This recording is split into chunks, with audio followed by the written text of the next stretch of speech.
আসসালামু আলাইকুম ওয়া রাহমাতুল্লাহি ওয়া বারাকাতুহু। আলহামদুলিল্লাহি রাব্বিল আলামিন ওয়াল আকিবাতু লিল মুত্তাকিন নবিয়িনা মুহাম্মাদিন ওয়া আলা আলিহি ওয়া আসহাবিহি আজমাইন ওয়া মান তাবিআহুম বিইহসানিন ইলা ইয়াউমিদ্দিন, আম্মা বা'দ। শুরু হচ্ছে শব্দে শব্দে দর্সে কোরআনের। আজ আমরা উপনীত হতে পেরেছি 59 নম্বর পার্ট, 59তম পর্বে। আলহামদুলিল্লাহি রাব্বিল আলামিন। আল্লাহ তাআলা তৌফিক ইনায়েত করেছেন। সূরা ফাতিহা থেকে আজকের আমরা 79 নম্বর সূরা আন-নাজিআত।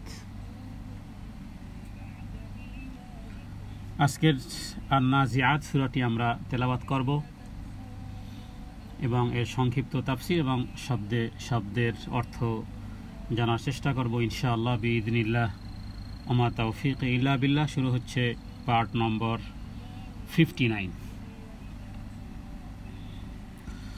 আউযু বিল্লাহি মিনাশ শাইতানির রাজীম।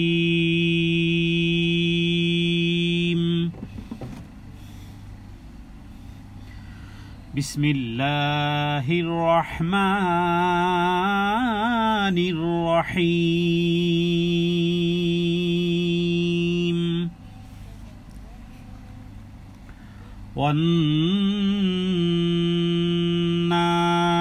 ওয়ান্নাজিআতি গরকা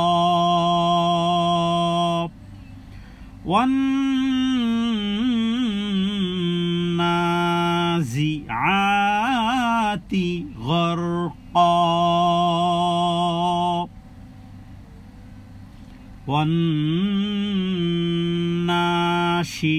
ওয়ান্নাশিতাতি নাশতা ওয়ান্নাশিতাতি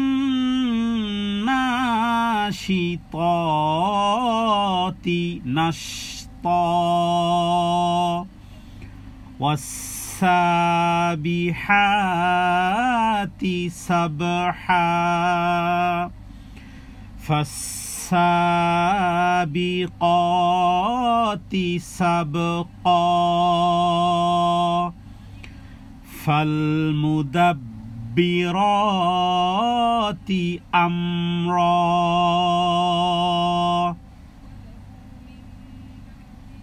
সূরা নাজিআতের এই 5টি আয়াত আমি তেলাওয়াত করেছি। এই 5টি আয়াতে আল্লাহ তাআলা ফেরেশতাদের পরিচয় দিয়েছেন।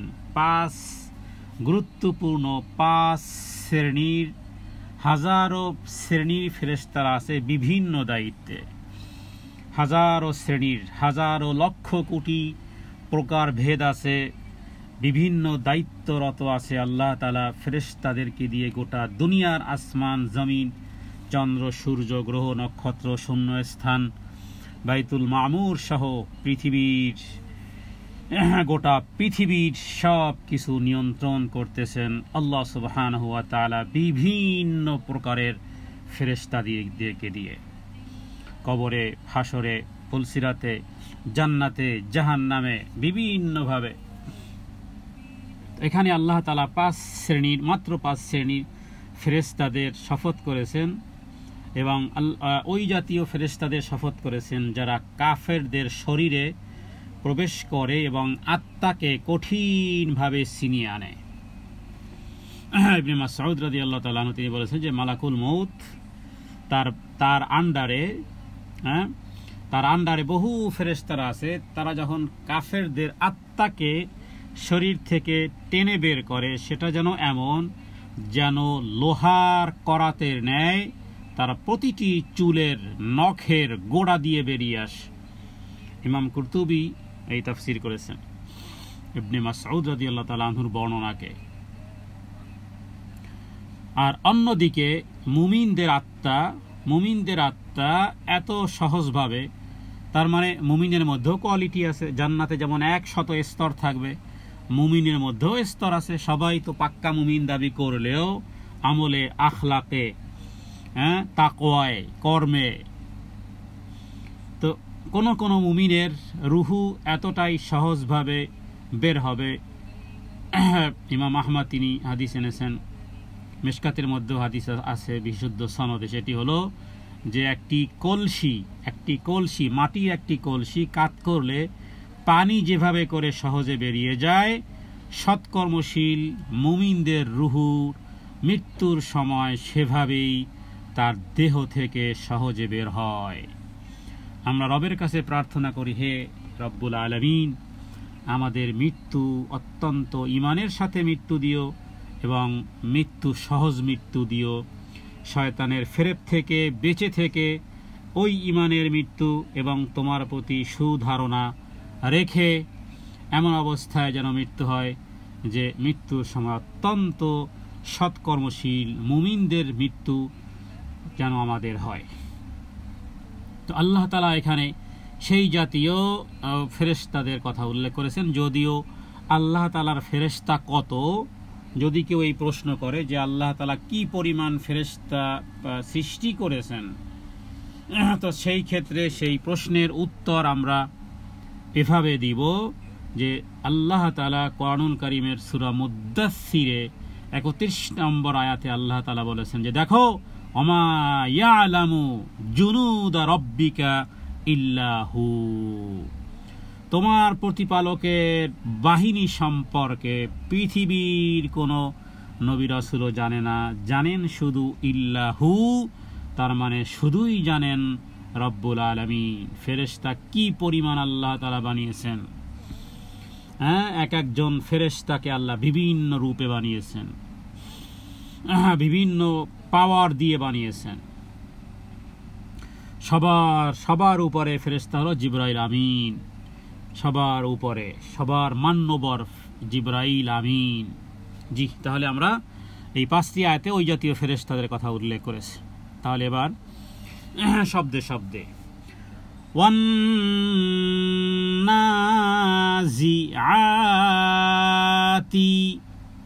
গরকা, ওই জাতীয় ফেরেশতাদের শপথ, ওই জাতীয় ফেরেশতাদের শপথ যারা কাফেরদের প্রাণকে কঠোরভাবে বের করে, গরকান নির্গত করে, তার মানে নির্মমভাবে উৎপাটন করে, অথবা মানে এই শব্দের অর্থ এরকমের আসে যে ডুব দিয়ে আত্মা উৎপাটন করে, সেই সমস্ত পাপীদের আত্মাকে নির্মমভাবে টেনে বের করে যেই ফেরেশতারা। এরপরে ওয়ান্নাশিতাতি নাশতা,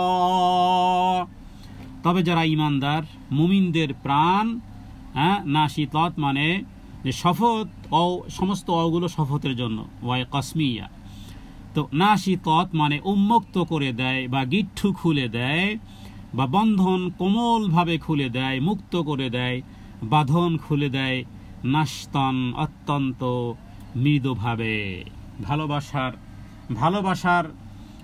ভালোবাসার আলিঙ্গনে যেন মানে নেককারদের রুহু খুব সহজভাবে ফেরেশতারা বের করে। তার মানে ফেরেশতারা নিজের ইচ্ছা মতন কোনো কিছু করার ক্ষমতা ফেরেশতাদের নেই, বরং রব্বুল আলামিন যেভাবে নির্দেশ করেন, কাকে ধরবেন, কাকে মারবেন, কাকে কঠিনভাবে নির্মমভাবে কাকে টানবেন, উৎপাটন করবেন, আর কাকে মৃদুভাবে উন্মুক্ত করবেন, এটি ফেরেশতাদের নিজস্ব ইচ্ছায় হয় না, বরং আপনার আমার আমল অনুযায়ী ব্যবস্থা হবে, আমল। অতএব যদি আসানের মৃত্যু হতে হয়, তাহলে অবশ্যই নেককার হতে হবে। নেককারদের আত্মা খুব সহজভাবেই বের করে দিবে। যদিও আমাদের দেশে কিছু বই কিতাব আছে কবরের আযাব অথবা মৃত্যুর ওপারে, এরকম বিভিন্ন নামে, যেই বইগুলোর মধ্যে কোনো নেই, মানে সব একাকার করে ফেলা হয়েছে। শাস্তির বর্ণনাগুলো মনে হচ্ছে যে কেউ রক্ষা পাবে না, মনে হয়, মানে মুমিন হলেও মনে হয় রক্ষা পাবে না। মানে ওই বইগুলোর ভিতরে এই রকমের কিছু লেখনী আছে যে মৃত্যুর শাস্তি, কবরের শাস্তি, তারপরে এই প্রাণ বের হওয়ার শাস্তি, মানে কেউ রক্ষা পাবে না। জীবন্ত পশুকে যদি জবাই না করে যেভাবে করে চামড়া ছোলা হয়, এই রকমের কষ্ট পাবে প্রতিটি হ্যাঁ, এরকমের কষ্ট, ওর থেকেও আরো বেশি কষ্ট পাবে কাফেরেরা।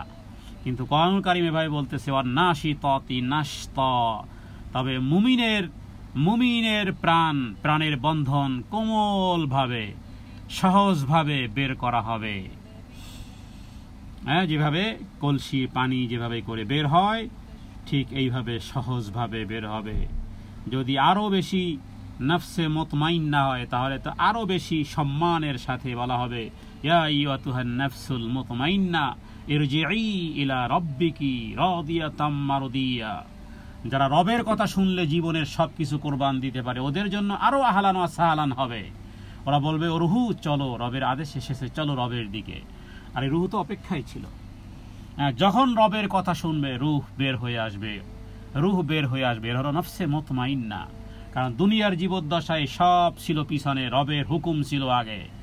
রবের জন্য, রবের কোরবানির জন্য দুনিয়ার কষ্টকে যারা কোনো কষ্টই মনে করেনি, তো এদের রুহুটা ঠিক রবের কথা শুনবে, চলো রবের দিকে, ইরজিই ইলা রাব্বিকি, চলো রবের দিকে। এমত অবস্থায় যে তোমার রব তোমার প্রতি সন্তুষ্ট হয়ে আছেন। আল্লাহু আকবার কাবীরা। যেই রব আমাকে বানিয়েছেন সেই রব আমার প্রতি সন্তুষ্ট। রাদিয়াতাম মারদিয়া ফাদখুলি ফি ইবাদি ওয়াদখুলি জান্নাতি। আল্লাহ যেন আমাদেরকে নফসে মুতমাইন্না দান করে। এরপরে তৃতীয় আয়াত, ওয়াসসাবিহাতি সাবহা। এরপরে কিছু ফেরেশতা আছে এরকমের যেন ডুবুরি টাইপের, সাঁতার কাটা, তীব্র গতিতে, মুহূর্তের মধ্যে তীব্র গতিতে, যারা দ্রুত গতিতে, যারা যেই সমস্ত ফেরেশতারা যাদের গতি খুবই দ্রুত। কারণ সাবাহা ইয়াসবাহু মানে সাব্বাহ বলা হয় যে গোসল করাকে, তো সাঁতার কাটা। সাবহান মানে এই পরিমাণ তারা দ্রুত গতি, প্রচন্ড গতি তারা রাখে। এরপরে ফাসসাবিকাতি সাবকা, দ্রুত গতিতে এগিয়ে যায়। আগের আয়াতের সাথে মানে শপথ সেই ফেরেশতাদের যারা দ্রুত গতিতে, যে এমন দ্রুত গতিতে অগ্রসর হয় যে আল্লাহর নির্দেশ পালনের জন্য এক ধরনের ক্ষিপ্র গতিতে তারা এগিয়ে যায়। আল্লাহ তাআলা সেই ফেরেশতাদের, তাদের দ্রুত বেগে অগ্রসর হওয়া, মুহূর্তের মধ্যেই তারা পৌঁছে যায় হাজার কোটি লক্ষ কোটি কিলোমিটার দূরেও, আসমান থেকে জমিনে মুহূর্তের মধ্যেই, সেকেন্ডের মধ্যে পৌঁছে যায়। হ্যাঁ, ইউসুফ আলাইহিস সালামকে কূপের উপর থেকে ফেলে দেওয়া হয়েছে। কূপের নিচে পড়ার আগেই আসমানের ফেরেশতারা কূপে পৌঁছে গেছে এবং ইউসুফ আলাইহিস সালামকে ধরে তাকে সুন্দরভাবে তাকে বসিয়ে দিয়েছে। ফালমুদাব্বিরাতি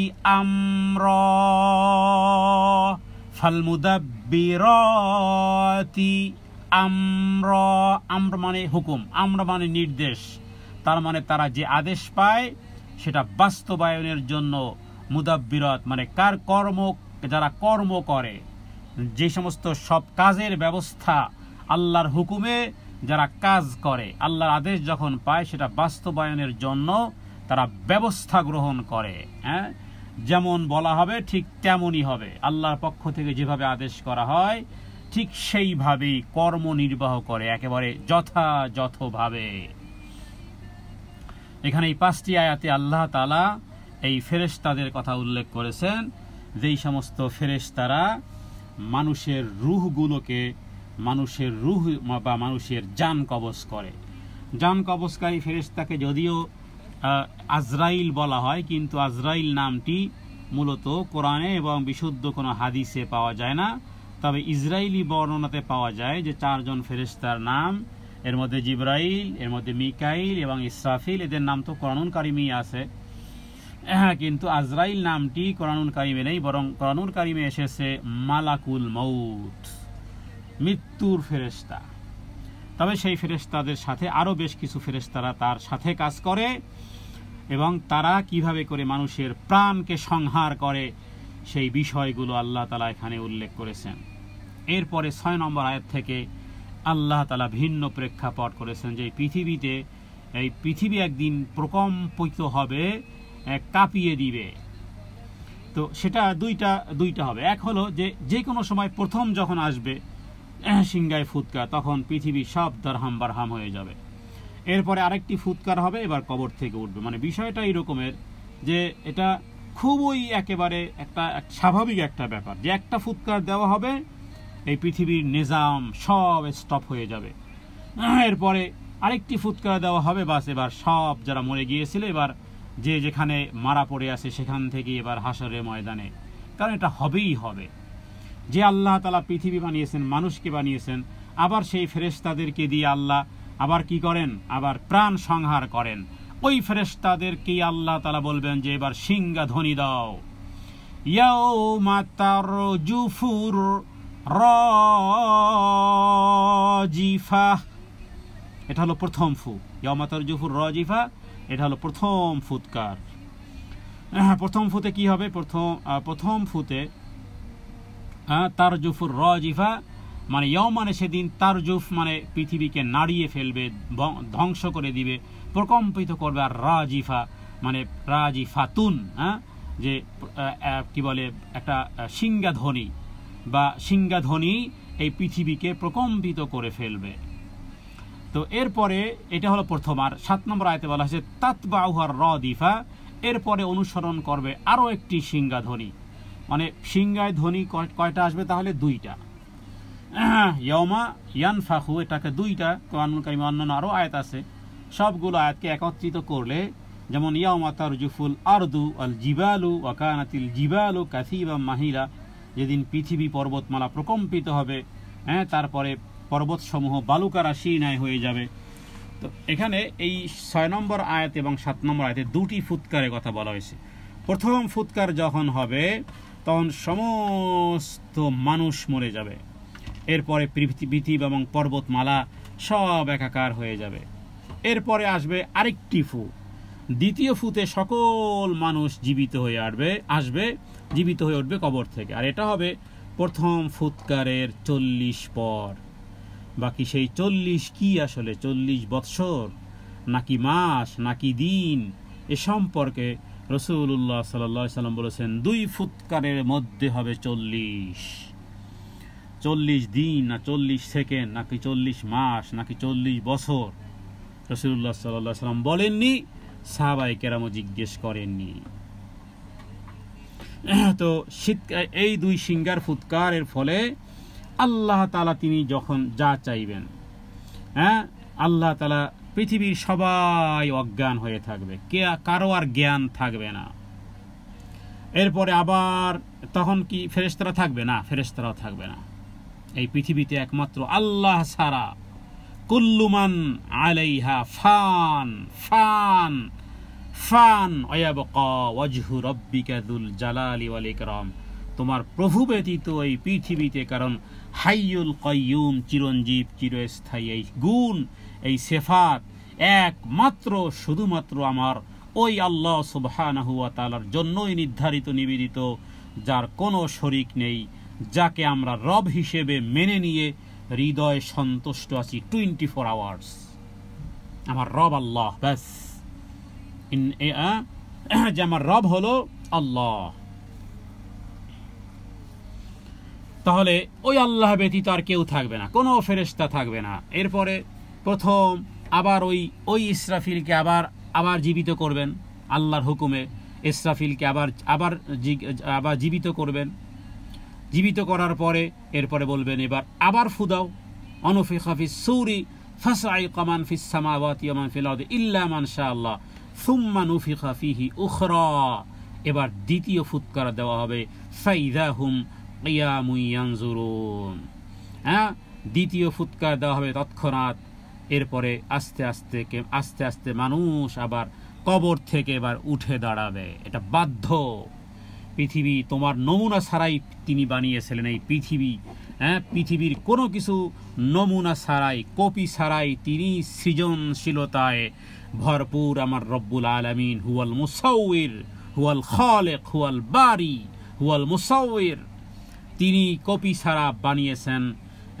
তুমি কিছুই ছিলে না, কোনো অস্তিত্বই ছিল না, অনস্তিত্ব থেকে তোমাকে অস্তিত্বে এনেছেন, ফেরেশতাদেরকে দিয়ে রক্ষণাবেক্ষণ করেছেন, আবার যখন আদেশ করবেন আবারও তোমাকে পুনরায় দণ্ডায়মান হতেই হবে, কবরেও শুয়ে থাকা যাবে না। যাবে কোথায়? পালাবি কোথায়? আইনাল মাফার, পালাবি কোথায়? পালাবার জায়গা কোথায়? তাতবাউহার রাদিফা, এরপরে আরেকটি সিংহায় ফুৎকার দেওয়া হবে। মাঝখানে 40, সেই 40-এর ব্যাখ্যা আল্লাহ ভালো জানেন। আল্লাহু তাআলা আ'লাম, আমার রব ভালো জানেন। কিন্তু এরপরে আসবে দ্বিতীয় সিংহায় ফুৎকার। কুলুবুন ইয়াওমাইযিন ওয়াজিফা, সেদিন বহু হৃদয় প্রকম্পিত হবে, কারণ কিয়ামতের ময়দান শুরু হয়ে গেছে। যা শুনেছিলে, কেউ কেউ আফসায় আফসায় শুনেছিল, কেউ গভীরভাবে মনোনিবেশ করেছিল।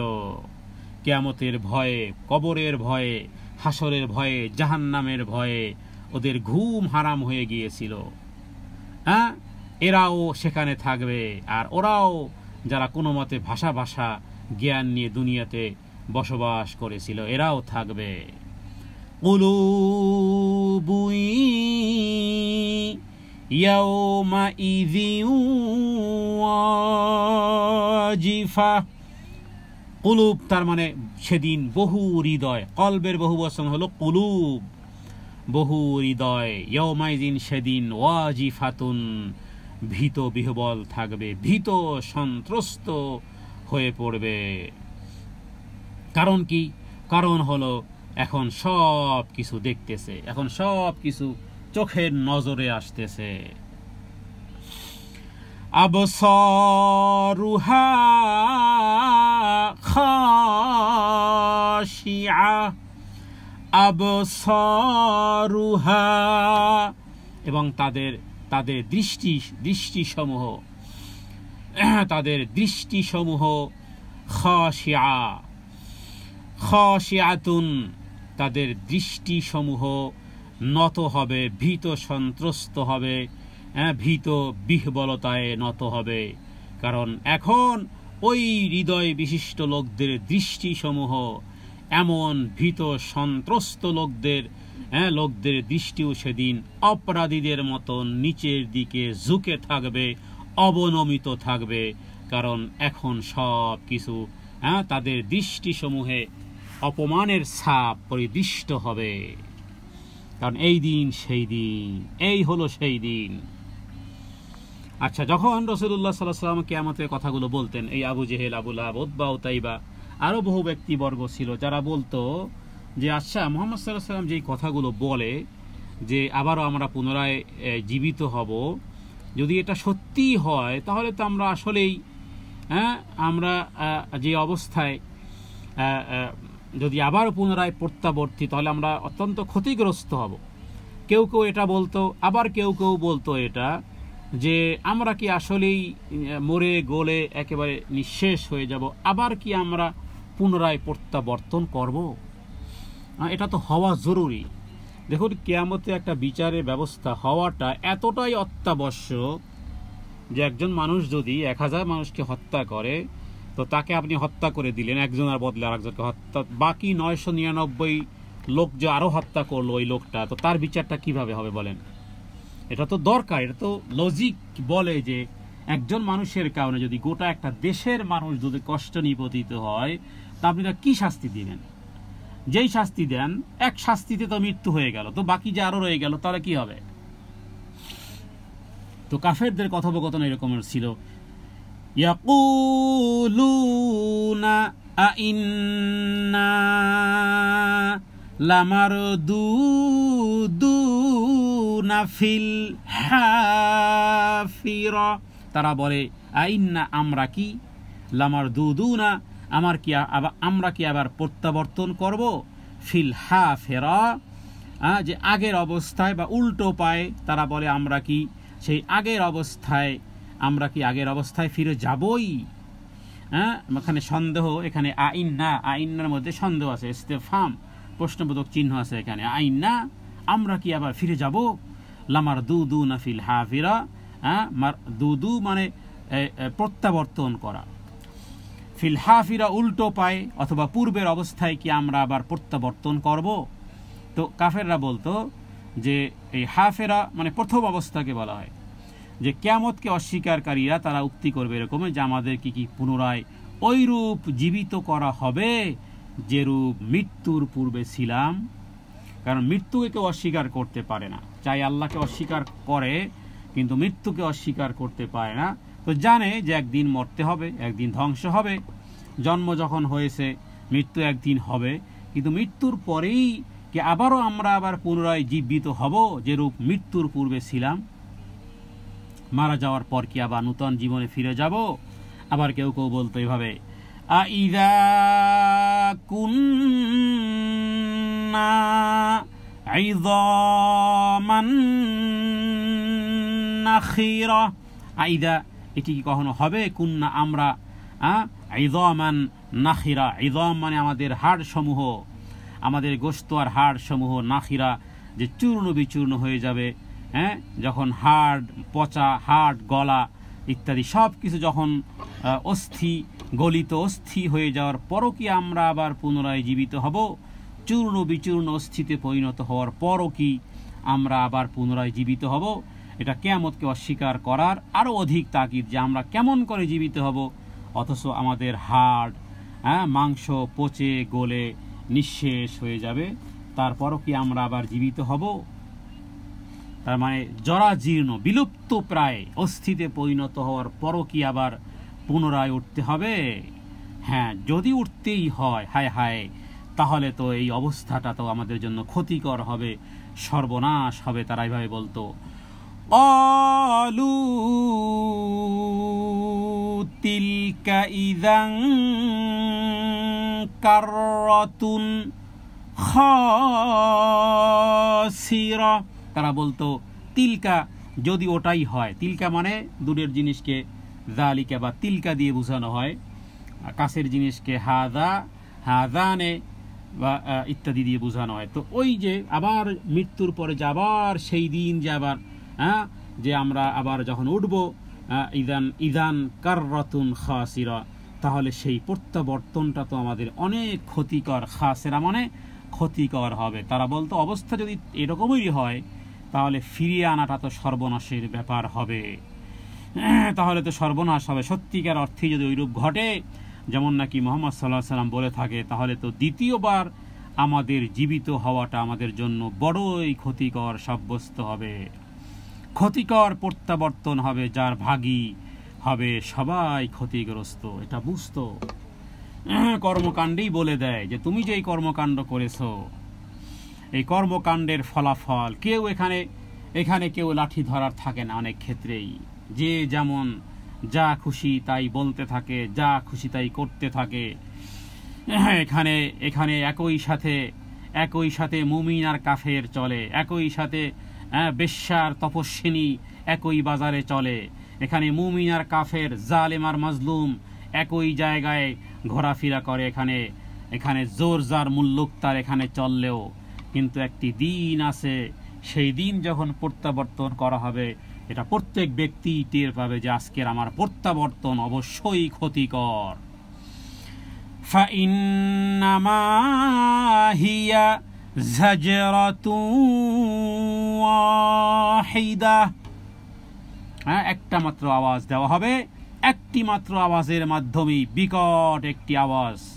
আল্লাহর জন্য এটা কোনো কঠিন কাজ নয়, একটা আওয়াজ দেওয়াটা ফেরেশতাদের মাধ্যমে আল্লাহর জন্য কোনো কঠিন কাজ নয়। এই কাজটি করতে আল্লাহর জন্য কোনো প্রস্তুতিও গ্রহণ করা লাগে না।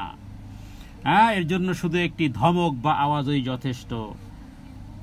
আর এরূপ করার পরেই বিকট একটা আওয়াজ আসবে।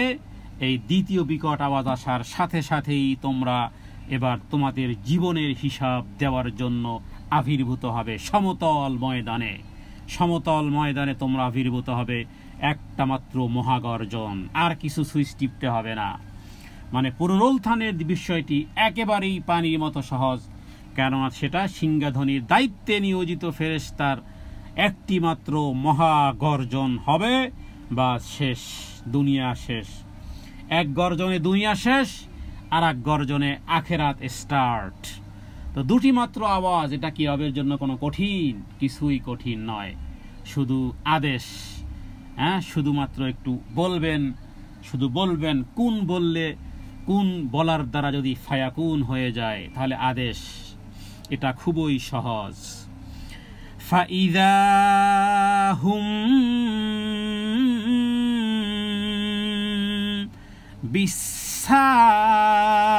বিসাহিরা, ফাইদা হুম, যখন দ্বিতীয় আওয়াজ দেওয়া হবে, ফাইদা অতঃপর তোমরা, হুম তারা, বিসাহেরা তারা এই ভূপৃষ্ঠে খোলা ময়দানে, খোলা ময়দানে তোমরা উপস্থিত হবে। সাহিরা মানে সমতল ময়দান। কিয়ামতে পুনরায় যেই ভূপৃষ্ঠ সৃষ্টি করা হবে সেটা সমতল হবে, সেটা আর উঁচু নিচু থাকবে না। হাসরের ময়দানে উঁচু নিচু নেই। এখন পৃথিবীর মধ্যে উঁচু আছে, নিচু আছে, পাহাড় আছে, পর্বত আছে, নদী আছে, খাল আছে, বিল আছে, জঙ্গল আছে, বিভিন্ন অবস্থা দিয়ে আল্লাহ সৃষ্টি করে রেখেছেন। আল্লাহ তাআলার এই প্রাকৃতিক এই সৌন্দর্যের এই চিহ্ন, কোথাও সবুজের সমারোহ, কোথাও পানির ছলছলানি, কোথাও ফল ফুলের এবং ছোট পাখিদের কিচিরমিচির গুনগুনজনি, কোথাও জলপ্রপাত, কোথাও সমুদ্রের তুফান, কোথাও বালুকাময় ধুধু রাশি, এগুলো কিছুই থাকবে না। সমতল করা হবে, সমতল, চটিয়াল ময়দান, সমতল। তো আল্লাহ তাআলা যখন হুকুম করবেন, দ্বিতীয় যেই পৃথিবীতে জন্মগ্রহণ করা হবে, দ্বিতীয় সিংগায় ফুৎকার, সমতল ময়দানে, আর কোথাও উঁচু নিচু তেরা বেঁকা কোথাও নেই, সবাই একই ময়দানে এবার উঠবে। তো আল্লাহ তাআলা এখানে এই আয়াতসমূহের মাধ্যমে মানে সমস্ত মানুষ ভূগর্ভ থেকে, এরপরে ভূপৃষ্ঠে এসেছে, এরপরে আবার রবের সামনে দণ্ডায়মান হবে। এই তো অবস্থা। সমস্ত মানুষ, কোনো ব্যক্তি বলতে পারবে যে আমরা মায়ের পেটে ছিলাম না, কেউ অস্বীকার করতে পারবে। ভূগর্ভ থেকে, মায়ের পেট থেকে এই পৃথিবীতে এই ভূপৃষ্ঠে এনেছেন। এই ভূপৃষ্ঠে থেকে একদিন চলে যেতে হবে, সব থেকে যাবে, এরপরে আবার এই ভূপৃষ্ঠ থেকে এক নূতন পৃথিবীতে উঠতে হবে, যেটা রবের সামনে হাজিরার দিন। যেই দিনটার কথা বারবার বলি, মালিক ইয়াউমিদ্দিন, যেই দিন সম্পর্কে আমরা কোনো রকমের সন্দেহ তো দূরের কথা, সন্দেহের অবকাশও আমাদের হৃদয় নেই। কোনো ব্যক্তি যদি সন্দেহ করে তাহলে ঈমানটা বরবাদ হয়ে যাবে। কারণ হলো ঈমান বিল্লাহের সাথে পরকালের প্রতি ঈমান ওইভাবে রাখতে হবে যেইভাবে 24 আওয়ার্স 6 জিনিসের উপরে ঈমানকে ধরে রাখতে হবে। আমানতু বিল্লাহি ওয়া মালাইকাতিহি ওয়া কুতুবিহি ওয়া রুসুলিহি ওয়াল ইয়াউমিল আখিরি ওয়াল কদরি খাইরিহি ওয়া শাররিহি মিনাল্লাহি তাআলা। এটা হলো ঈমানের রকন। ঈমানের রকন কয়টি? 6টি। 6টির মধ্যে 24 আওয়ার্স এভরি ন্যানো সেকেন্ড আপনাকে এর উপরে থাকতে হবে। আমানতু বিল্লাহ যেভাবে করে ঠিক অনুরূপভাবে একেবারে 6 নম্বরটা, 5 নম্বরটি, 4 নম্বরটি, 3 নম্বরটি, 2 নম্বরটি, সবগুলো একসাথে টুগেদার, কম্বাইন্ড আকারে 24 আওয়ার্স সজাগ রাখতে হবে আমার রবকে, আল্লাহ সুবহানাহু ওয়া তাআলা। এটা যেমন এক খুব কাছাকাছি ভাবে দিল ও দিমাগে থাকে, অনুরূপভাবে মনে রাখতে হবে যে পরকালটাও ঠিক সেই রকমের রাখতে হবে। আমার রব যে যেমন আল্লাহ, পরকালে আমাকে উপস্থিত হতে হবে, সেই জিনিসটিও আমার হৃদয়ে, আমার মাইন্ডে, আমার দিল আর দেমাগে, আমার শিরা আর উপশিরার মধ্যে, রক্তের কণিকায় ঠিক ওইভাবে থাকতে হবে। তো অল কদরি খাইরিহি ওয়া শাররিহি কই?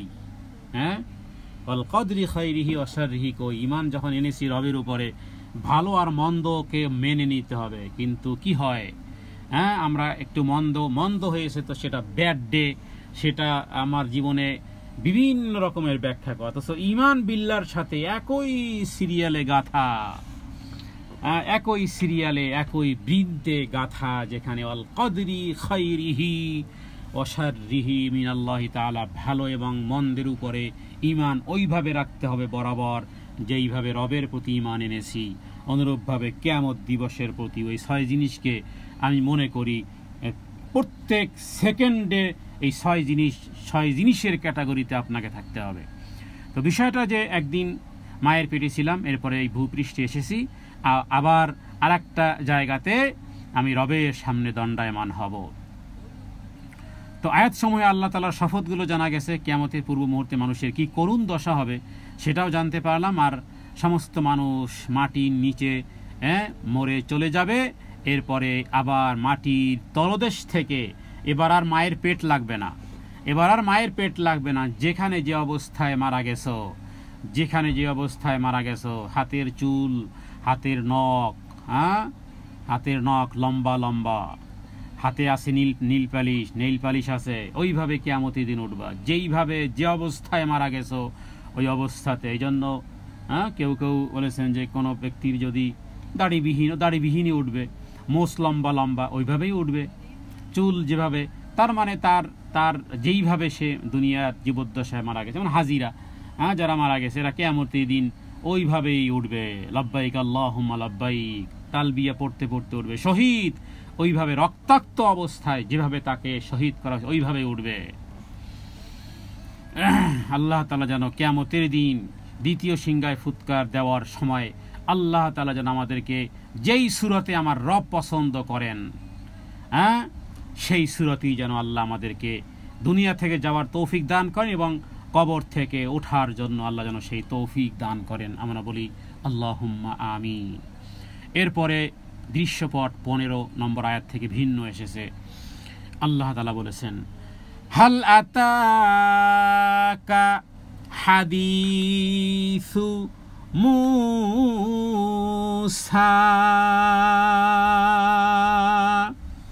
দেখুন মুসা আলাইহিস সালামের কথা কোরআনুল কারীমে মোটামুটি গণনা করে দেখা গেছে প্রায় 115 বার এসেছে। মুসা আলাইহিস সালামের কথা কোরআনুল কারীমে প্রায় 115 বার, 115 টাইমস মুসা আলাইহিস সালামের কথা কোরআনুল কারীমে এসেছে।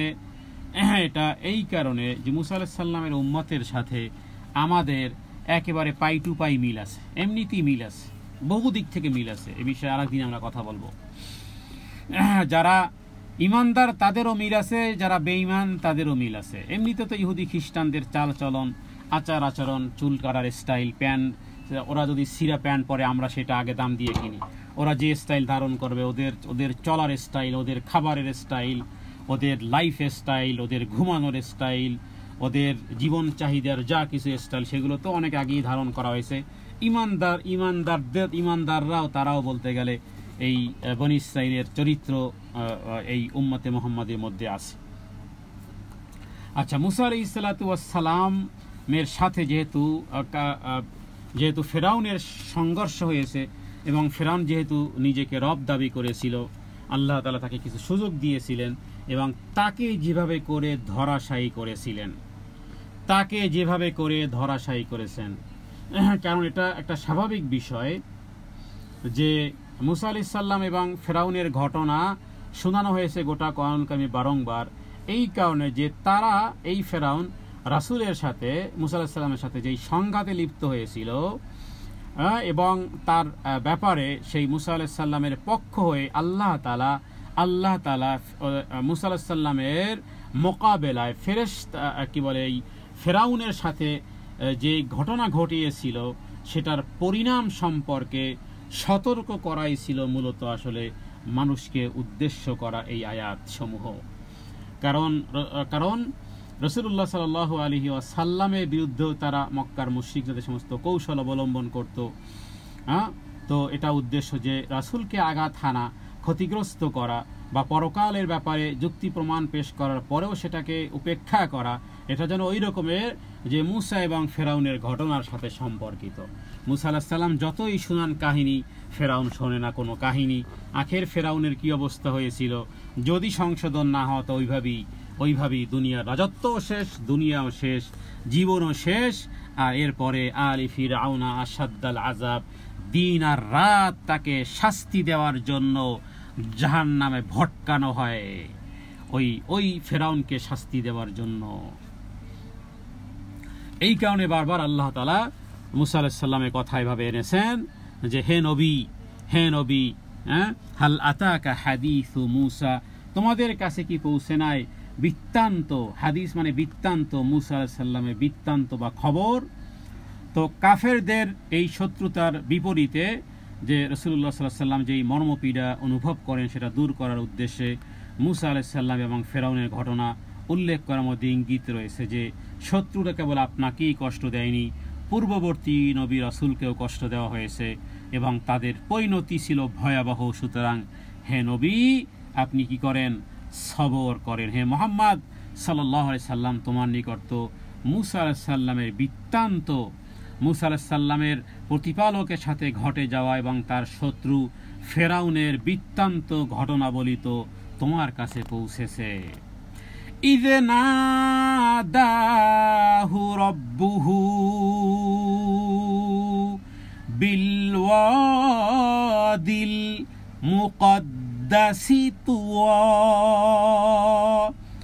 ইয নাদাহু, যখন রব্বুহু, তার রব মুসা আলাইহিস সালাতু ওয়াস সালামকে ডেকেছিলেন, বিল ওয়াদ মানে উপত্যকা, এরিয়া, ওয়াদি মানে জনবসতি যেখানে থাকে সে সমস্ত বিশাল এরিয়াকে বলা হয় ওয়াদি। তো বিল ওয়াদিল মুকদ্দাসি তুয়া, যে পবিত্র এই তুয়া নামক উপত্যকা বা পাহাড়, তুয়া নামক প্রান্তরেও হতে পারে, উপত্যকাও হতে পারে, পাহাড়ও হতে পারে, অথবা এরিয়াও হতে পারে, যে তোমার রব সেই পবিত্র উপত্যকায় তুয়ায় তাকে ডেকেছিলেন মুসা আলাইহিস সালাতু ওয়াস সালামকে। তো এটা ওই সময়ের ঘটনা যখন মুসা আলাইহিস সালাম মাদিয়ান শহর থেকে ফেরার পথে আগুন খোঁজার জন্য তুর পাহাড়ে পৌঁছে গিয়েছিলেন। সেখানে একটি গাছের অন্তরাল থেকে আল্লাহ তাআলা মুসা আলাইহিস সালামের সাথে কথোপকথন করেছিলেন। তো সেই জায়গাটা সূরা তাহার মধ্যে আল্লাহ তাআলা এই আয়াতগুলো আছে। তো তুয়া ওই জায়গায় কি বলা হয়েছে? তো কথোপকথনের উদ্দেশ্য ছিল রিসালাত, নবুয়ত দানের মাধ্যমে সম্মানিত করা। আর মুসা আলাইহিস সালাম আগুন আনার জন্য গিয়েছিলেন, আল্লাহ তাআলা তাকে রিসালাত দান করেছিলেন। আর যদি আরো বেশি পড়তে চান মুসা আলাইহিস সালামের ব্যাপারে, তাহলে দেখবেন যে এই যে ঘটনা, আপনার কাছে মনে হয় যে মুসা আলাইহিস সালামকে আল্লাহ তাআলা ডেকেছেন এমনিতে এই পবিত্র জায়গাতে, তো ঠিক আছে, কিন্তু সিচুয়েশনটা কি ছিল আমরা তারিখ থেকে, কুতুবে সাবেকা থেকে জেনেছি যে এটা ছিল ওই সময় যখন নাকি শুআয়ব আলাইহিস সালামের কাছ থেকে এবার স্ত্রীকে নিয়ে এরপরে শুআয়ব আলাইহিস সালাম বেশ কিছু দুম্বা দিয়েছিলেন। কারণ পাহাড়ে থাকতে হলে, যদি পাহাড়েও থাকেন, মরুভূমিতেও থাকেন, যদি শুধু দুম্বা থাকে বাস এনাফ, কারণ ওখানে দুধ খাবেন, ওর গোশত খাবেন, বাস দুনিয়ার জীবনযাপন চলবে। শুআয়ব আলাইহিস সালাম তাকে বেশ কিছু দুম্বা দিয়েছিলেন। আচ্ছা, বেশ কিছু দুম্বা দিয়েছিলেন। এরপরে শ্বশুরবাড়ি থেকে এবার এই এতদিন পরে এবার তিনি চলতেছেন তার আপনের মানে মিশরের দিকে। রাত ছিল প্রচন্ড অন্ধকার, তখন তার ইলেকট্রিসিটি তো ছিল না, রাত ছিল অন্ধকার। ওদিকে তার স্ত্রী ছিল সন্তান প্রসবা। তো দেখুন, একে তো দুম্বা আর ছাগল নিয়ে রওনা, তারপরে কি বলে, নাই কোনো লাইটের কোনো ব্যবস্থাপনা, অন্ধকার, ওদিকে সন্তান প্রসবা, ওদিকে ঠান্ডা কনকনে শীত। এই অবস্থাতে তিনি দূরে দেখলেন একটা আগুন। তো তার স্ত্রীকে বললেন যে দেখি, যেহেতু আগুন দেখা যাচ্ছে, দেখি তোমার জন্য কোনো আগুনের ব্যবস্থা করতে পারি কিনা। আর সেখানে গেলেন, দেখুন মানে কি পরিস্থিতি। ইয নাদাহু রাব্বুহু, যখন ওই আগুনের কাছে পৌঁছে গেলেন তখন রব ডাক দিলেন। ইয নাদাহু রাব্বুহু বিল ওয়াদিল মুকদ্দাসি তুওয়া। মানে এই পরিস্থিতিতে তিনি আল্লাহ তাআলার সেখানে যখন উপত্যকায় পৌঁছে গেলেন, আল্লাহ তাআলা তাকে ডাক দিলেন। কেন? তাকে নবুয়তি প্রদান করলেন তাকে। তো এটি দুনিয়ার দেখুন, এরা আল্লাহ তাআলার, এরা উলুল আজমি মিনার রসুল, এদেরকে বলা হয় সম্মানিত নবী রাসূলদের মধ্যে মুসা আলাইহিস সালাম। তো কি পরিস্থিতির মধ্যে তাকে আল্লাহ তাআলা নবুয়ত প্রদান করলেন। এদিকে এই নিজের স্ত্রীর এই অবস্থা, তার মানে দুনিয়া নবী রাসূলদেরকে দিয়ে আল্লাহ সবচেয়ে বেশি কষ্ট দিয়েছেন। এটা বুঝার জন্য যে আমার কাছে সবচেয়ে বেশি প্রিয় যে সমস্ত ব্যক্তিবর্গ, তারাই দেখো তাদের নবুয়তি দায়িত্ব বলো, তাদের দুনিয়ার জীবনযাপন কি হালে, কি অবস্থার প্রেক্ষাপটে, তারা কোন পরিস্থিতিতে, তারা কিভাবে তারা এই নবুয়তি পেয়েছেন আর নবুয়তের দায়িত্ব পালন করেছেন। কারণ এই দুনিয়া এখানে লাল কার্পেট, এটা এমন নয় যে লাল কার্পেট বিছিয়ে দেওয়া হয়েছে, দুই দিকে সারি সারি লোকজন রাখা হয়েছে, এগুলো দুনিয়ার ফুফা। আল্লাহ তাআলা কোরআনুল কারীমে বহু আয়াতে, সূরা হাদীদের মধ্যে বহু জায়গাতে ইন্নামাল হায়াতুদ দুনিয়া লাইবুন ওয়া লাহবুন ওয়া জিনাতুন ওয়া তাফাখুরুম বাইনাকুম ওয়া তাকাসুরুম ফিল আমওয়ালি ওয়াল আওলাদি কামাসালি গায়সিন আ'জাবাল কুফফার নাবাতুহু। আল্লাহ তাআলা এমন এমন উপমা এনেছেন কোরআনুল কারীমে এই দুনিয়ার দৃষ্টিকে, যে এই পুরো দুনিয়ার এই যা কিছু দেখতেছো, খেলাধুলা, লাইবুন ওয়া লাহবুন ওয়া জিনাতুন, সৌন্দর্য, বাস শুধু আইওয়াশ। তো এখানে মুসা আলাইহিস সালাম নবী হলেন, অথচ দেখুন কি অন্ধকার রাতে, এদিকে ছাগলের পাল, ওদিকে নিজের স্ত্রী সন্তান প্রসবা, ওদিকে আল্লাহ তাআলা ওই অবস্থায় ডেকেছিলেন। দেখেন নবী মুহাম্মদ সাল্লাল্লাহু আলাইহি ওয়াসাল্লামের ব্যাপারে মক্কার মদিনার মধ্য জায়গাতে কেন আল্লাহ পারতেন না যে তার মাকে মদিনাতে মারা গেলে তো নানি মহলে থাকতো রাসূলুল্লাহ সাল্লাল্লাহু আলাইহি ওয়াসাল্লাম, আবার যদি আর একদিন পরে যদি মক্কায় এসে পৌঁছে যায় তাহলে পিতৃকুলে থাকতেন, কিন্তু না মদিনায় না মক্কাতে, এবং আবওয়া নামক জায়গাতে যেখানে রাসূলুল্লাহ সাল্লাল্লাহু আলাইহি ওয়াসাল্লাম মা মারা গেলেন, উম্মে আইমান দাসী সহ সেখানে ছিলেন, এমন একটা নীরব এক অবস্থান, না মক্কায় না মদিনায়, মধ্যবর্তী এক নীরব উপত্যকায় নবীজির মা দুনিয়ার থেকে চলে গেলেন। যদি একদিন আগে মারা যেতেন তাহলে মদিনায় থাকতেন নবীজি, নারীদের কাছে থাকতেন, মাতৃকুলের বংশের মধ্যে থাকতেন, আর এদিকে আসলে পিতৃতুল্য বংশের মধ্যে থাকতেন না, কোনো জায়গাতেই না। এটা আল্লাহর বিধান। আল্লাহ তাআলা মুহাম্মদ সাল্লাল্লাহু আলাইহি সাল্লামকে জন্মের আগেই বাবা দুনিয়া থেকে চলে গেছে, মা মারা গেল যখন কিছু বুঝতে শিখেছেন। আলাম ইয়াজিদিকা ইয়াতীমান ফাআওয়া ওয়াজাদাকা দাল্লান ফাহাদা ওয়াজাদাকা আইলান ফাগনা ফাআম্মাল ইয়াতীমা ফালা তাকহার ওয়া আম্মাস সাইলা ফালা তানহার। বন্ধু, মুহাম্মদ সাল্লাল্লাহু আলাইহি ওয়াসাল্লাম যেই পরিমাণ কষ্ট করে গেছেন, সেই পরিমাণের এক শিকি পৃথিবীর কোনো ফকিরের বাচ্চা ফকিরও বলতে পারবে না যে আমি তার চেয়েও বেশি কষ্ট করেছি। 7 দিন পর্যন্ত মুতাগায়্যিরাতিল লাউন, চেহারার রং পরিবর্তন হয়ে গেছে ক্ষুধায় 7 দিন। কে আছে বলতে পারবে আমি 3 দিন না খেয়েছিলাম? তো মুহাম্মদ সাল্লাল্লাহু আলাইহি ওয়াসাল্লামের জীবনী না পড়লে কখনোই বোঝা যাবে না, মনে হবে সবচেয়ে আমি বেশি দুঃখী। আর যদি মুহাম্মদ সাল্লাল্লাহু আলাইহি ওয়াসাল্লামের যদি জীবনী পড়ো তাহলে বুঝবে পৃথিবীর মধ্যে তুমি সবচেয়ে বড় সুখী। إذ ناداه ربه بالوادي المقدس طوى। মুসা আলাইহিস সালাম আগুন আনতে গেলেন, আল্লাহ তাআলা তাকে রিসালাত দান করলেন। এরপরে কি আদেশ? ইযহাব ইলা ফিরআউনা ইন্নাহু তাগা। এবার তোমাকে নবী বানানো হলো, তোমাকে রিসালাত দেওয়া হলো। আল্লাহ বললেন ইযহাব, এবার তুমি যাও, ইলা দিকে ফিরআউনা, ফিরআউনের দিকে, ইন্নাহু তাগা, ইন্নাহু নিশ্চয়ই ফিরআউন, তাগা সীমা লঙ্ঘন করেছে। সীমা লঙ্ঘনকারী ফিরআউনের কাছে যাও। কুফর, অবাধ্যতা, অহংকার ইত্যাদির সীমা কিন্তু ফিরআউন ছাড়িয়ে গেছে।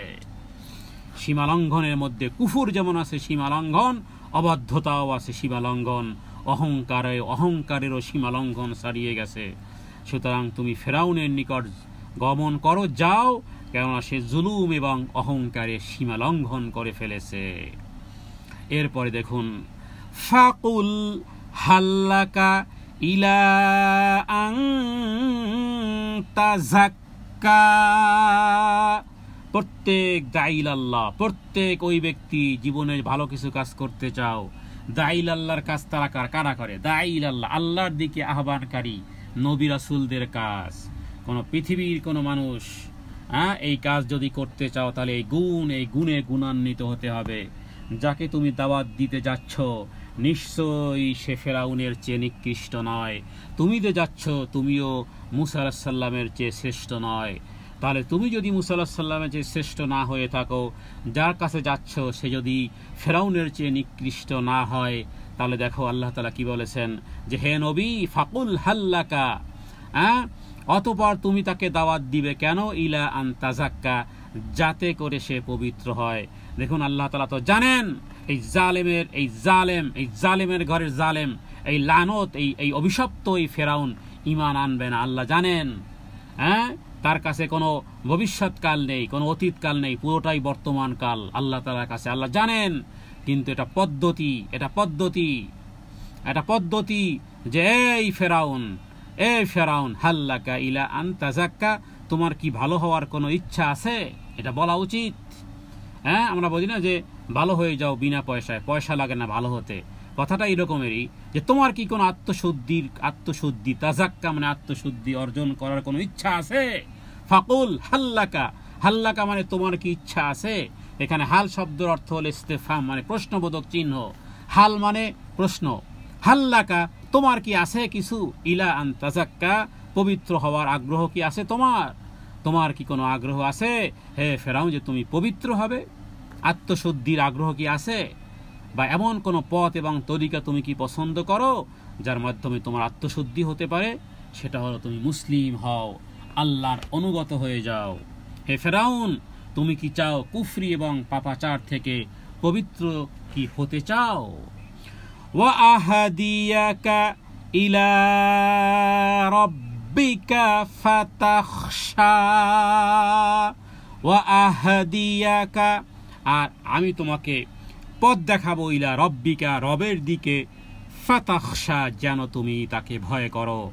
আমি তোমাকে পালনকর্তার দিকে পথ দেখাবো যেন তুমি তাকে ভয় করো। তার মানে তার একত্ববাদ, তার ইবাদতের পথ, কিভাবে তিনি খুশি হবেন, যার ফলে তুমি তার শাস্তিকে ভয় করবে। এই জন্য যে আল্লাহর ভয় তারই অন্তরে সৃষ্টি হয়ে থাকে যে হেদায়েতের পথ অবলম্বন করে চলে। আল্লাহকে সবাই ভয় করে না, যদিও বলে আমি আল্লাহকে ভয় করি। কিসের আল্লাহকে ভয় করো? কার্যক্রমে কাজের মাধ্যমে প্রমাণ হবে যে আসলেই তুমি রবকে ভয় করো কিনা।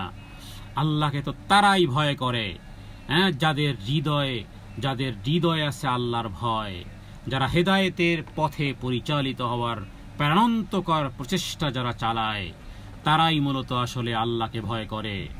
তো মুসা আলাইহিস সালাম বলে আমি কি আমাদের প্রভু রবের সন্ধান দেব যাকে তুমি ভয় করবে এবং তার সন্তুষ্টির কাজ করবে আর অসন্তুষ্টির কাজ থেকে বিরত থাকবে।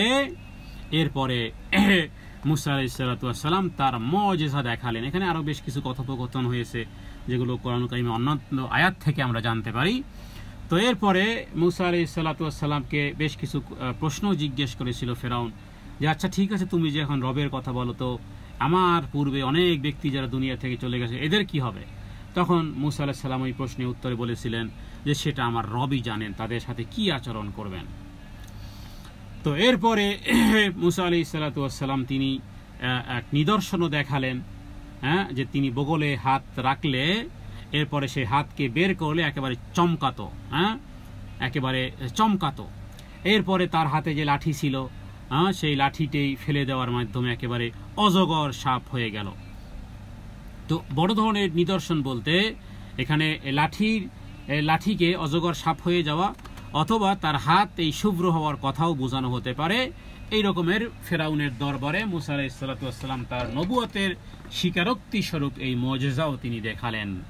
ফাআরাহুল আয়াতাল কুবরা,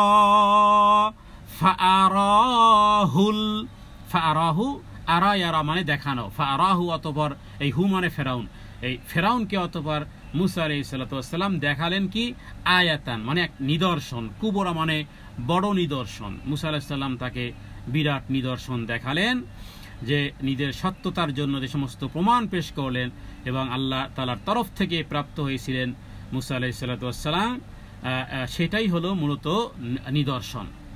এর উদ্দেশ্য হলো যে মুজিজা বা অলৌকিক বস্তুসমূহ যা মুসা আলাইহিস সালামকে আল্লাহ তাআলা দান করেছিলেন, যেমন হাতের শুভ্রতা এবং লাঠি। আবার কারো কারো মতে উদ্দেশ্য যে আরো বেশ কয়েকটি 9টি নিদর্শন দেওয়া হয়েছিল যা নাকি এর পূর্বে বনী ইসরাইলদের উপরই এই জাতীয় এই রক্ত সব কিছু খাবার রক্ত হয়ে যাওয়া, তারপরে সব জায়গাতে শুধু ব্যাং আর ব্যাং। এভাবে করে 9টি নিদর্শনের কথা কোরআনুল কারীমের 9 নম্বর পারাতে সূরা আরাফের মধ্যে আছে। যাই হোক, তো এখানে এই রকমের কিছু নিদর্শন তিনি দেখালেন, কিন্তু ফেরাউন কি করলো? ফাকাযযাবা ওয়া আসা, ফাকাযযাবা, কিন্তু সে মিথ্যারোপ করলো, ওয়া আসা, এবং অবাধ্যতা করলো, মিথ্যারোপ করলো এবং অবাধ্য হলো, মানে মিথ্যা জ্ঞান করলো। তো এই সমস্ত মুজিজা তার কোনো প্রভাব ফেলতে পারলো না, ফেরাউনের হৃদয়ে কোনো প্রভাব ফেলতে পারলো না, তার সভাসদদের কাছে কোনো কিছুই টিকলো না, মিথ্যা জ্ঞান করলো এবং অবাধ্যতায় অটল থাকলো। তো ফেরাউন মুসা আলাইহিস সালামের এই সমস্ত নিদর্শনগুলো দেখে ভাবলো যে এগুলো তো জাদু ছাড়া কি হবে, মিথ্যারোপ করলো, মুসা আলাইহিস সালামের নির্দেশ অমান্য করলো। এরপরে কি করলো?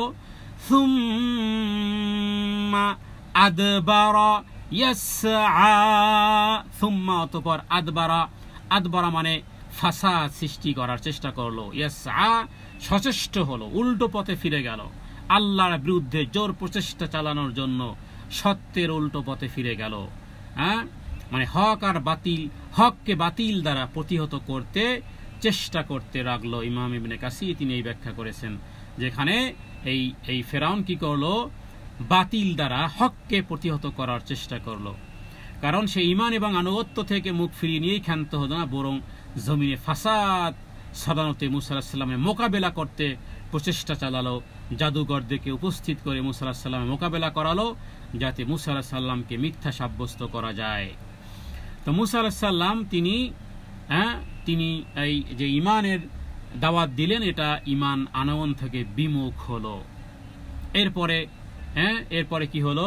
ফাহাশারা ফানাদা, এরপরে লোকদেরকে একত্রিত করার ঘোষণা করলো, নিজের সম্প্রদায়কে যুদ্ধ এবং লড়াই করার জন্য, নিজের সৈন্য সামন্ত, তার সভা পরিষদে যারা আছে জাদুকরদেরকে মোকাবেলা করার জন্য সমবেত করলো, এবং নিজেকে সর্বশ্রেষ্ঠ রব হওয়ার দাবি এই ফেরাউন ঘোষণা করেছিল।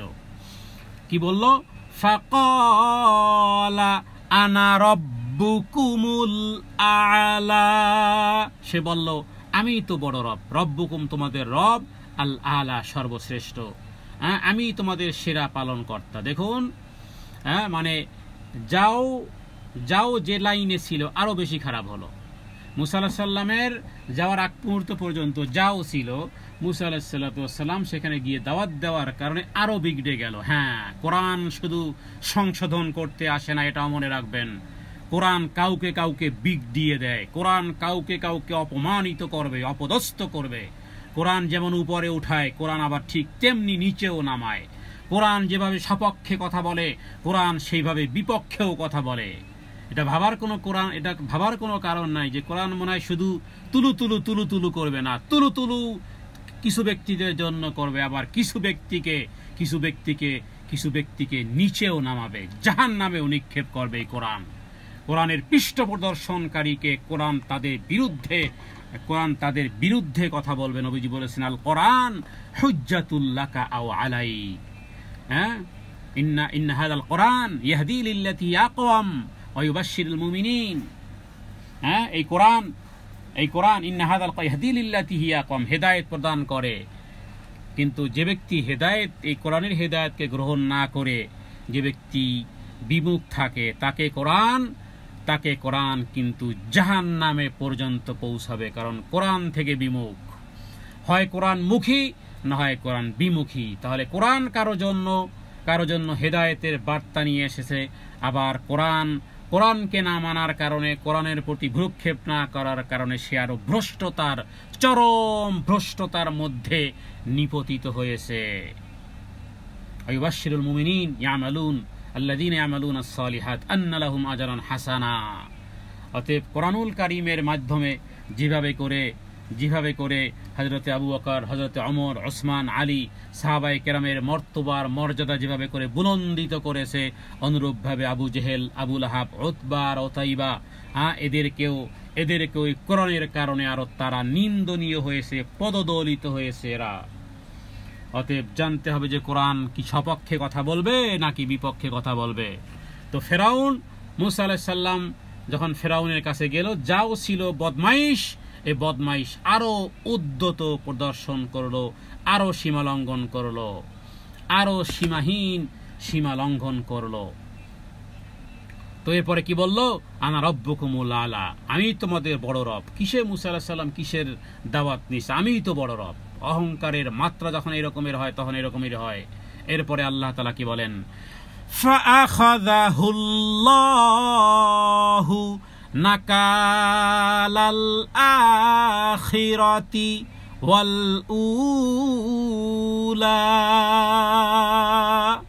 ফাআখাযাহুল্লাহ, আল্লাহ তাআলা অবশেষে আল্লাহ তাআলা তাকে আখাযা ইয়াখুযু মানে পাকড়াও করেছেন, গ্রেফতার করেছেন, নাকাল শাস্তি দিয়ে, ওয়াল আখিরাতি ওয়াল উলা, দুনিয়া এবং আখিরাতে, ইহকালে আর পরকালে।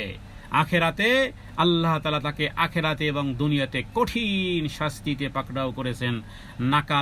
নাকাল মানে দৃষ্টান্তমূলক শাস্তি, যা দেখে অন্যরাও আতঙ্কিত হয়, শিক্ষা পায়।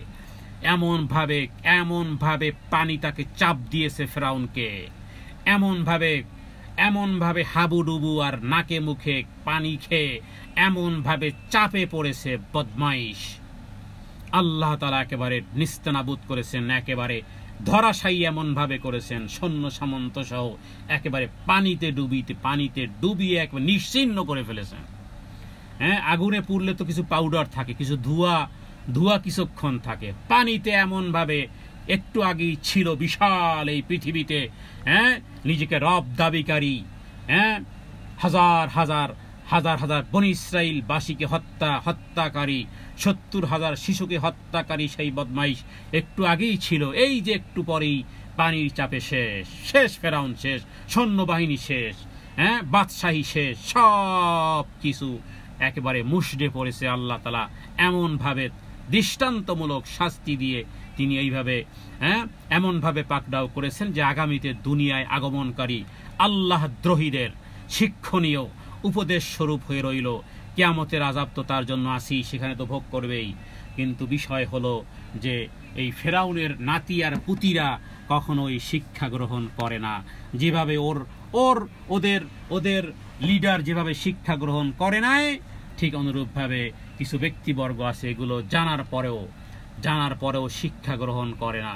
অথচ আল্লাহ তাআলা তাকে দুনিয়াতে সাগরে ডুবিয়ে পরকালে কঠিন ভোগান্তিতে প্রবিষ্ট করে শাস্তি দিয়েছেন, কিন্তু শিক্ষা গ্রহণ করে না। যে এটাই আল্লাহ তাআলা এই পরের আয়াতে বলেছেন, ইন্না ফি যালিকা লাইবরাতাল লিমান ইয়াখশা। নিশ্চয় ইন্নাফি এর মধ্যে, যালিকা এই ঘটনার মধ্যে, লাইবরা মানে কি? শিক্ষণীয় বিষয়। কোরআন এসেছে ইবরা মানে কি? শিক্ষা। কার জন্য? কোরআনুল কারীমের সমস্ত ঘটনাগুলো ইবরাতান কাদের জন্য? লিউলিল আবসার, যাদের চক্ষু আছে এদের জন্য। আমরা উদাহরণে বলি না যে চক্ষু আছে সেই তো দেখবে, যার চক্ষু নাই সে কি দেখবে। এটা একটা উপমা দেওয়া হয় যে কোরআনুল কারীম থেকে শিক্ষা গ্রহণ তারাই করবে, তারাই করবে। ইবরাতাল লিউলিল আবসার, চক্ষুষ্মানেরাই কোরআনুল কারীমের ঘটনাপুঞ্জি থেকে শিক্ষা গ্রহণ করে। ইন্না ফি যালিকা এই ঘটনার মধ্যে লাইবরাহ অবশ্যই শিক্ষা আছে। লিমান ইয়াখশা তাদের জন্য যারা শিক্ষা গ্রহণ করতে চায়, যারা রবকে ভয় করে, এমন প্রতিটি লোকের জন্য অবশ্যই শিক্ষা এখানে আছে। আল্লাহ তাআলা যেন কোরআনুল কারীমের প্রতিটি অংশ থেকে, শব্দ থেকে, অক্ষর থেকে, হরফ থেকে যেন আল্লাহ তাআলা আমাদেরকে শিক্ষা গ্রহণ করার মাধ্যমে রব্বুল আলামিন তাবারাকার রহমান কোরআনুল কারীম যে উদ্দেশ্যে নাজিল করেছেন, যেই উদ্দেশ্য এবং লক্ষ্য নিয়ে আল্লাহ তাআলা নাজিল করেছেন বান্দাদের প্রতি এই কালামুল্লাহ, এই পবিত্র কালিমা সমূহ, আল্লাহ তাআলা যেন সেগুলো হৃদয়ঙ্গম করা, ঈমান গ্রহণের সাথে সাথে কোরআনের হুকুম বাস্তবায়ন, কোরআনের আদেশ, কোরআনের নিষেধ, কোরআনের করণীয়, কোরআনের বর্জনীয় যেন হৃদয়ে গ্রথিত হয়ে যায় এবং কোরআনুল কারীমের মাধ্যমে যেন আল্লাহ আমাদের হৃদয়কে আল্লাহ বক্ষকে আল্লাহ যেন প্রসারিত করে দেন, আল্লাহ যেন হৃদয়ে কোরআনের নূর দ্বারা মুনাওয়ার করে দেন। কোরআনুল কারীমের সাথে 24 আওয়ার্স থাকা, এর তেলাওয়াত, এর তরজমা, এর উপর গবেষণা এবং কোরআনুল কারীমকে ভালোবাসার তৌফিক আল্লাহ যেন আমাদেরকে দান করেন। তেলাওয়াতের মাধ্যমে, হুকুম আহকাম মান্য করার মাধ্যমে কোরআনুল কারীম যেন হয় আমাদের চোখের জ্যোতি, কোরআনুল কারীম যেন হয় আমাদের যাবতীয় অসুস্থতার ঔষধের বা শেফা আরোগ্য দানকারী। কোরআনুল কারীম যেন হয় আমার হৃদয়ের বসন্ত, কোরআনুল কারীম যেন হয় আমাদের হৃদয়ের বসন্তকালে যেভাবে করে ফুলে আর ফলে, আবহাওয়ার ওয়েদারে যেভাবে করে শুধুই সতেজতা, সজীবতা, ভালো লাগা কাজ করে, কোরআনুল কারীম যেন আমাদের ঠিক ওই পরিমাণ হৃদয়ের বসন্ত হয়। আল্লাহুম্মা জাআল কলবি নূরান ওয়াজআললি সুদূরান, ওয়াজআল কলবি নূরান। আল্লাহ তাআলা যেন আমাদের কোরআনুল কারীমকে যেন আমাদের হৃদয়ের আলো বানিয়ে দেন, এবং আমাদের গোটা দেহের জন্য, প্রত্যেকটি দেহের বসন্ত যেন হয় কোরআনুল কারীম। আল্লাহ তাআলার কাছে তৌফিক কামনা করি। হে রব্বে কারীম, আপনি আমাদের প্রার্থনাকে মঞ্জুর করেন। হাদা মিন্নি ওয়াল ইলমু ইনদাল্লাহ। আল্লাহু আ'লামু বিস-সাওয়াব। সাল্লাল্লাহু আলা সাইয়্যিদিনা মুহাম্মাদিন নবিয়্যিল উম্মি ওয়া আলিহি ওয়া সাল্লাম। আসসালামু আলাইকুম ওয়া রাহমাতুল্লাহি ওয়া বারাকাতুহু।